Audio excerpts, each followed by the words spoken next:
तो आज देखते हैं अरण्यकांड। जब अरण्यकांड में श्री राम पहुँचे, उसमें कुछ हम संक्षिप्त बातें करेंगे अरण्यकांड की कि किस भांति अर अरावध्य राक्षस का वध हुआ, जो विराध नाम का राक्षस है उसका वध हुआ, और कैसे यज्ञ की चर्चा है थोड़ी बहुत उसमें कि यज्ञ में कैसे मनुष्य अपना प्राण त्याग देते थे। तो पहले विराध राक्षस के विषय में बात करते हैं कि जो विराध नाम का राक्षस था वह इस भांति था कि वह राक्षस सीता जी को उठा के जा रहा था कि मैं सब जगह फिरता हूँ। तो फिर उसके विषय में कहते हैं कि जैसे हे इत्युक्ता लक्ष्मण श्रीमंत राक्षसं प्रहसन्निवः को भावान वन भवत्येत्य चरिष्यति यथा सुखम। ऐसा कहकर श्री राम लक्ष्मण ने मुस्कुराते हुए इस राक्षस से पूछा कि तू कौन है जो इस प्रकार स्वेच्छा होकर इस वन में घूमता है। तो इसमें हम सबसे बातें करते हैं।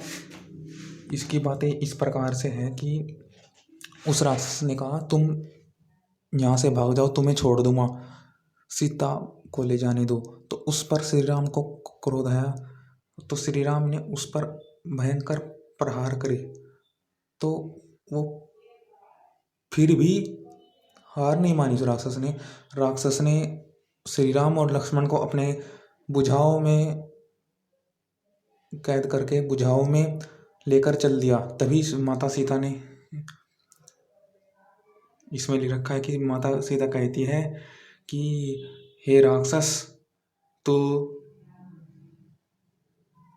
माता सीता कहती है अब मुझे छोड़िए, अब मुझे भेड़िए शेर चीते खा जाएंगे। हे राक्षसोत्तम, मैं तुझे नमस्ते करती हूँ, तू इन राजकुमारों को छोड़ दे, इनके बदले मुझे हर ले। तभी श्री राम को क्रोध आया और उसके हाथ उखाड़ दिए। दोनों हाथ पूरे वेग से दोनों भाइयों ने उखाड़ दिए। तो इससे क्या पता लगता है कि इसमें यह भी श्री राम कहना चाह रहे हैं कि वह राक्षस बड़ा तपश्चर्य था, कि उसने शरीर ऐसा बना रखा था कि उससे शस्त्र शास्त्र नहीं मरने वाला था।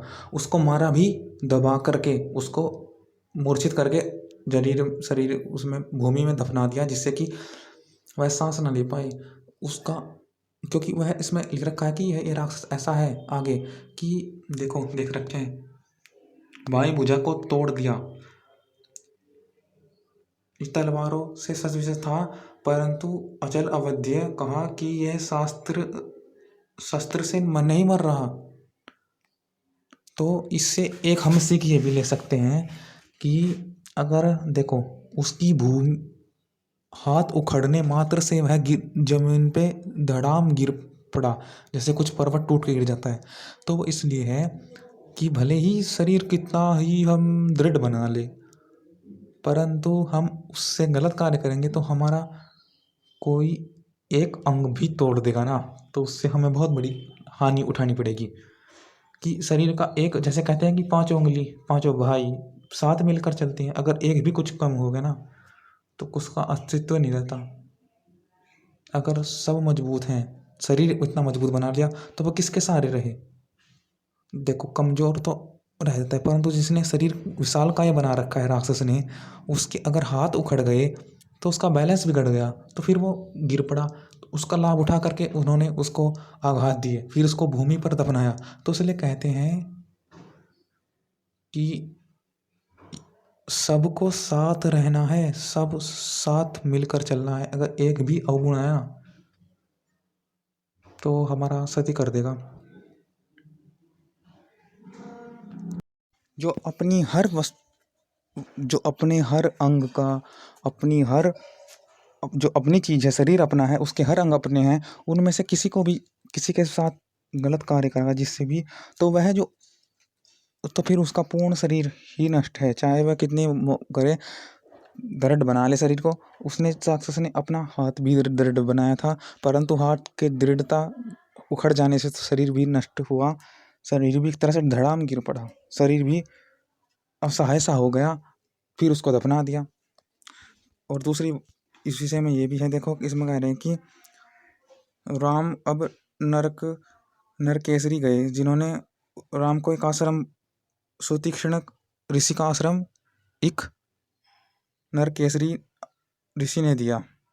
तो सरभंग बोले अब तुम वहाँ पर चले जाना, अभी मैं यज्ञ में आहुति दे रहा हूँ, अपना शरीर त्याग रहा हूँ, क्योंकि मेरा शरीर क्षणभंगुर हो रहा है, छूटने ही वाला है।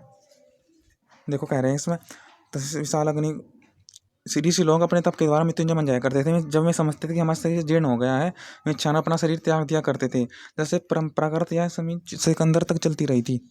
जब सिकंदर भारत आया था तो उसके गुरु ने कहा था कि यहाँ पर कुछ योगी लाना, हमारे राज्य में योगी लाना। तो योगी को ला भी रहे थे, परंतु योगी ने बीच में ही कहा कि मैं अपना शरीर अपना छोड़ने वाला हूँ। सिकंदर ने उन्हें विनय भी किया कि रुक जाइए, तो उसने कहा कि मुझे आज तक कभी ज्वर नहीं आया, अब ज्वर आ रहा है, मतलब मेरा शरीर में बहुत, मुझे कमजोरी बहुत, मेरा जीर्ण हो रहा है, तो उसमें को छोड़ दूंगा। फिर उस योगी ने शरीर छोड़ दिया। तो सिकंदर तक यह मान्यता हमको प्राप्त हुई कि जिसको स्वेच्छा से अपना शरीर छोड़ते हैं, तो स्वेच्छा से शरीर छोड़ते हैं क्योंकि शरीर जीर्ण होने वाला है। यह नहीं होती कि उसमें आप नरक की बलि दो। यज्ञ में कभी भी किसी पशु की, पक्षी की, मनुष्य की आहुति नहीं दिया करते। यज्ञ में जो अपनी स्वेच्छा से अपना शरीर त्यागना चाहता है, क्योंकि वह बुढ़ापा हो गया है, उसको जीर्ण हो गया है, उसमें से योग्यता नहीं रही, उसमें कुछ इतना बल नहीं रहा, तब ऋषि लोग स्वेच्छा से, योगी लोग, क्योंकि योगी तो योगी को कष्ट नहीं होता, योगी लोग स्वेच्छा से अपना स्वयं सर्वस्व न्यौछावर कर देते थे अग्नि में, स्वयं को भस्म कर देते थे। तो इसमें यही कहा गया है कि यज्ञ में, इसलिए इससे हमें सीख होती है कि जीव हत्या तो करनी नहीं है। स्वयं की हत्या क्यों करनी है? क्योंकि अब हम कुछ नहीं कर पा रहे, हम किसी के लिए कुछ नहीं कर पा रहे, तो अब करनी है तो अपना ही करो कि हाँ मैं कुछ नहीं कर पा रहा।